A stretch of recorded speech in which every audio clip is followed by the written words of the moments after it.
Vitré et Fougères, deux places fortes du département et pas seulement en raison de leur château fort. Leur tissu économique serait solide au point d'en faire aujourd'hui les premiers bassins industriels de Bretagne.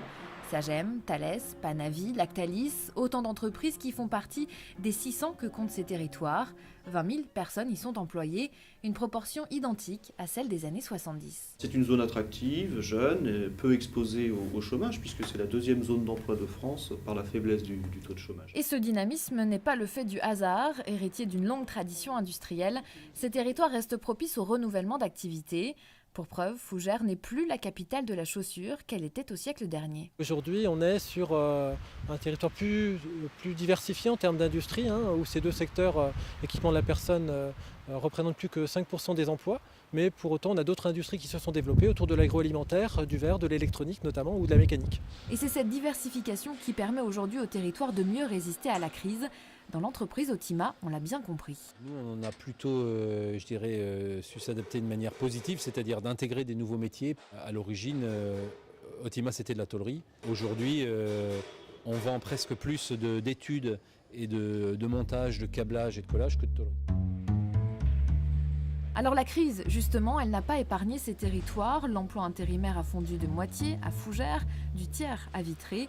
En 2 ans, Otima a perdu 20 millions d'euros de chiffre d'affaires, mais n'a pas fermé pour autant. C'est une obligation à être plus performant, à mieux satisfaire le client, à avoir moins de coûts de gaspillage, à proposer plus de valeur ajoutée. Donc c'est une obligation permanente. L'exigence, la rigueur dans le choix des produits à commercialiser, dans la gestion du personnel. Un passage obligé pour Éric Tillot. L'année dernière, malgré le contexte difficile, il rachète à Vitré MMO, une entreprise de mobilier placée en redressement judiciaire. Aujourd'hui, la reprise se passe bien, l'entreprise est redevenue rentable. Je suis certain qu'en apportant un regard neuf sur une situation industrielle, on peut toujours trouver des optimisations. Et je pense que c'est ce qu'on est en train de faire et que donc il n'y a pas de fatalité. Même pour une entreprise fortement intégrée comme la nôtre, qui a plus de 80% de sa composante de valeur ajoutée en France, il y a toujours des solutions pour être plus affûté en termes de coûts, mais surtout plus innovant pour pouvoir se démarquer des concurrents étrangers notamment. Mais les entreprises ne réussissent pas seules. Les nouveaux dirigeants de MMO ont pu bénéficier de financements, de conseils des collectivités locales, des CCI, un plus pour s'installer, et cela, les élus en ont conscience. Vous avez un bon système de communication. Vous avez des logements à des prix raisonnables, une fiscalité modérée. Vous ne pouvez pas développer l'emploi et l'environnement favorable aux entreprises en augmentant sur 5 ans de 40% vos impôts.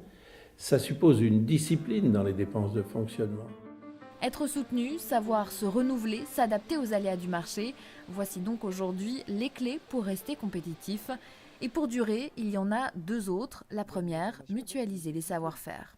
Il faut aussi que nous puissions rechercher des complicités entre les deux territoires. On voit bien que lorsque l'on parle de globalisation des échanges et de fragmentation de la production dans différents secteurs d'activité, il y a une pertinence à présenter un visage de 185 000 habitants, puisqu'il y a là une force de frappe. Et la seconde, former de la main-d'œuvre, attirer les jeunes, car les entreprises peinent aujourd'hui à recruter et souffrent d'un déficit d'image.